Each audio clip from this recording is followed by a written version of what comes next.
This week we're talking about obstacles and failures. This week we had the opportunity to watch a documentary about Bruce making Darkness on the Edge of Town.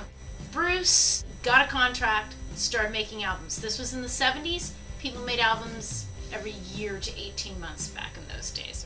He started with this. Greetings from Asbury Park, New Jersey. Came out, I think, January 5th, 1973. Which was followed by The Wild, the Innocent, and the Easy Street Shuffle, which came out in Early fall of the same year. So like 6 to 9 months later. Followed that up with the, oh my god, epic classic Born to Run. Yes. Now that took a little longer. That was about 18 months, I think. Yeah.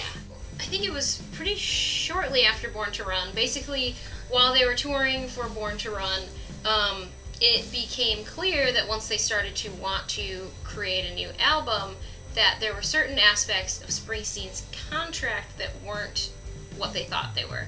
Basically restricted Springsteen from being able to make any of his own choices about where to record, when to record, and what he was going to be recording. So he had literally zero control. Also, pretty much zero ownership of his previous back catalog. Born to Run was huge. He was on the cover of like Time, Newsweek. He was being heralded as like the next Bob Dylan, the next big thing. I mean, he had finally, with Born to Run, made like this huge quantum breakthrough that every musician dreams of. And all of a sudden he's realizing that, yeah, he's getting all this fame, but he's not going to get any of the money. And more than that, he doesn't have any ownership of any of his artistic output. So instead of just deciding to roll with it and release an album that he had plenty of material for, he decided to basically do what he does best and roll up his sleeves and go to work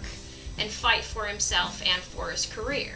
So he got a lawyer and he sued someone who was one of his best friends.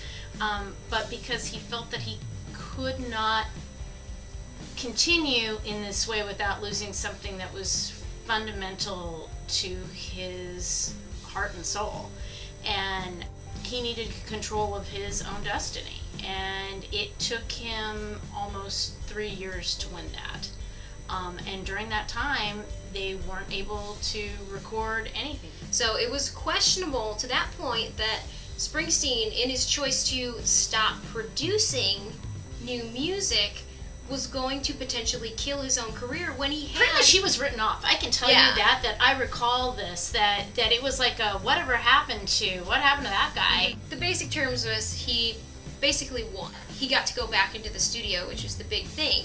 So they took, 70, 80 plus songs and whittled it down to Darkness on the Edge of Town, which is hugely different as an album. Right. This album is about the struggle. This album is about the obstacles. This album is about facing your failures and forging on.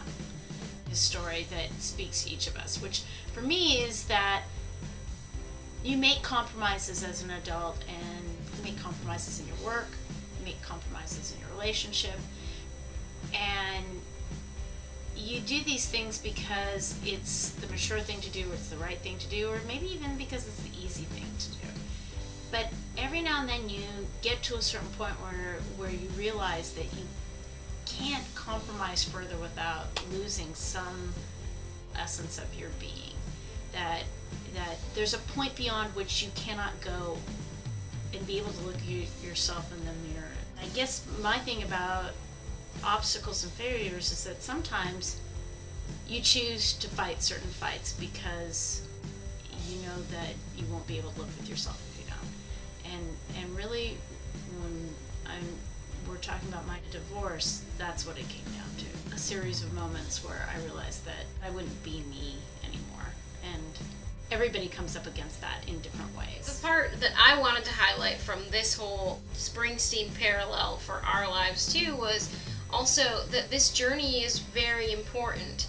He chose to make this specific album to show you point A to point B, and I think that is really important to me as a person because it's all about the journey. I mean, from the time I was halfway through undergrad, it was a series of, thinking I had my life planned out. I thought I wanted to be a stage manager, and then I decided that that wasn't the life for me.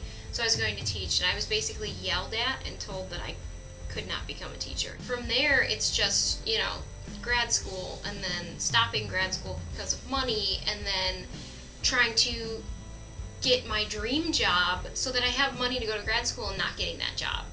And it's all these things, though, that lead me literally to being right here.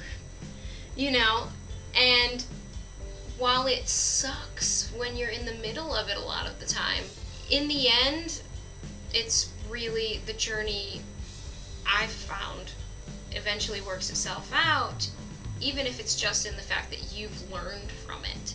Listen to this album. It talks about obstacles and struggles and about making your way through them.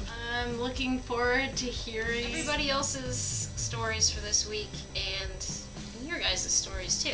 I want to hear your guys' stories.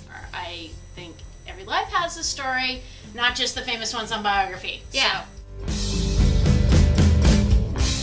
listen to this album. Pay attention Listen to the these lyrics. albums. Yes, those albums are great.